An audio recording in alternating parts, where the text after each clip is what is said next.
Hey guys, Professor Bill, Comic Book University, and Gods, issue number one.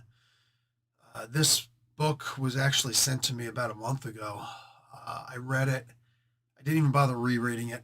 I was really waiting to see if this was going to be any good. I just got finished doing a review for Ultimate Invasion issue number four, where I already gave you my feelings on this. I'm wearing the same shirt. I just got finished doing that review. Didn't even post it yet. But I read this a month ago and I was hoping that something in it was going to unlock something hidden deep within the recesses of this jumbled labyrinth that is my mind and make me think, oh, let me go back and reread this. Let me see what I missed. Let me see, like, was there something? Because you know what? Some of the stuff actually was pretty good. Some of the stuff actually got me thinking, nope. I read this whole entire book and regretfully, I just put it completely out of my mind through sickness, through health, through all of it. Like, this was a terrible book. The book is supposed to Doctor Strange is in the comic book for a few scenes, but it's aside from that, it's all new characters, and every single character in here is terrible. Every single character in here is just a terrible person, horribly written character, and there's selfishness and greed, and there's no goodness. It's very cynical, and it's I'm not going to say the comic book itself was garbage. Like Valeria Scheide did the art in here, and she's amazing.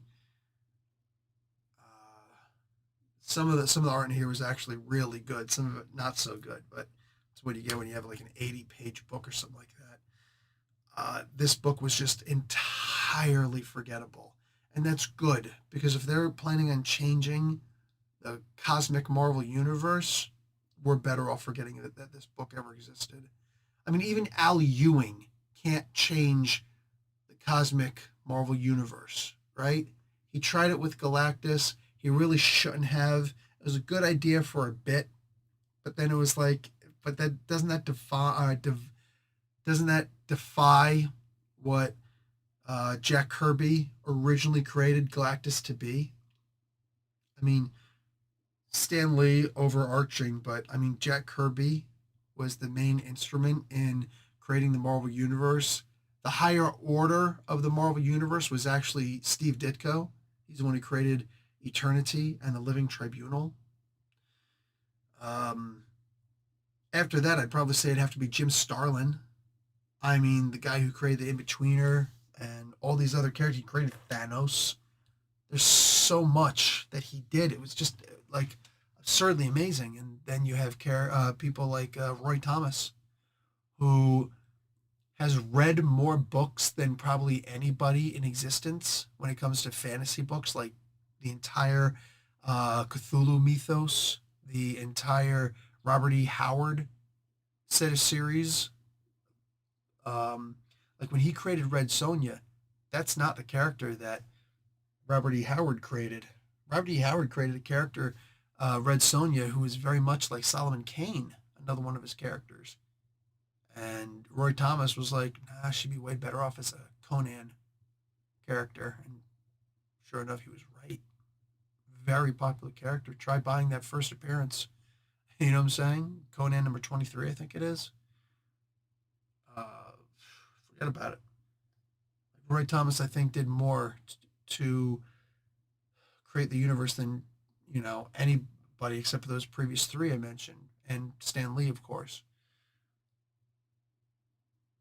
After that, I mean, even you know, with the progenitors from the Celestials, right? There's the progenitors, which is supposed to be a different order of. I mean, Ewing screwed up on that really bad. It's horrible.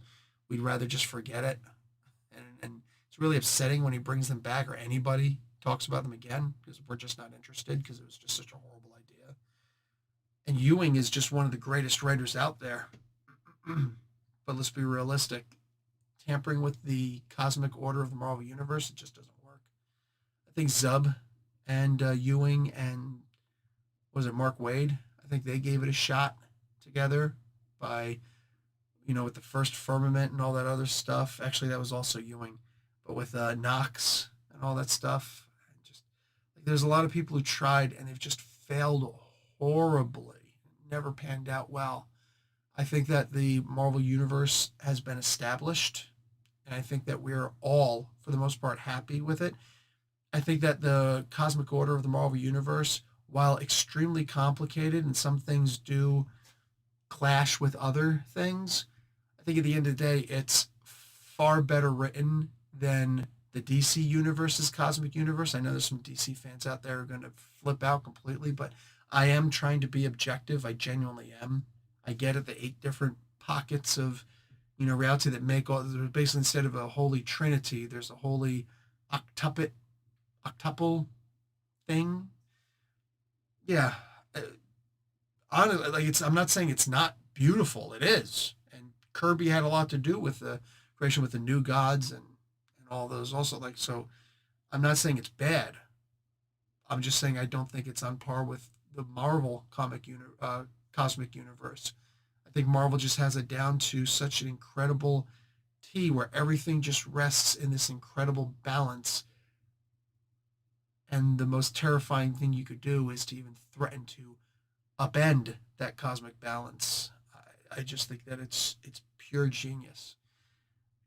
And for Hickman to come along and decide I'm going to start changing the things, and he has lots of people have had their hand in changing things, and he's changed some things. Lots of people have, changed some things, and it's fine. But to actually try and overhaul the entire thing, I think it's a huge mistake. I think these characters are a mistake. They're terrible characters in every way imaginable. And I think that this was a huge mistake trying to make this comic book in the very first place. I have zero interest in reading issue number 2. If Marvel sent me a paycheck to read the second book, it would have to be a pretty sizable paycheck. Like enough where I'd be able to say, you're going to pay me this to read a comic book? So, I mean, I'm not saying $1 million. Like, you send me $100 to read a comic book, I'll read a freaking comic book. It's 80 pages. You might have to go like 120, 150. 150 would be perfect. I wouldn't say no to 150. To read a comic book, come on. How much? If I said I'm going to pay you to read a comic book, you're going to be sitting there and be like, I want to read this for $1,000. Really? You wouldn't read an 80-page comic book? That's the equivalent of 4 regular-sized comic books. You wouldn't read? If I had $100 bill in my hand, this is what I'm talking about. Like, why would somebody pass up an offer like that? You know what I'm saying? So I'm just saying. Stick with my principles, but it's not like a hill I'll die on. I'm not going to read this comic book. All right? It's not going to happen. Kevin Feige can come here and be like, Bill, I really need you to read this comic book. Like, Bud, first off, let's have a conversation with what you screwed up with Boba Fett and the Mandalorian. All right? And then we'll talk about me reading this comic book. Cool? Anyway, I am so tired. I am so sick. And I'm so sick and tired of these dumb comic books. I'm being silly right now at this point. But anyway, guys, I will talk to y'all later. Like the video, watch an ad, but don't get this comic book. Save your money. It wasn't good. Talk to y'all later. Professor Bill, Comic Book University. Class dismissed.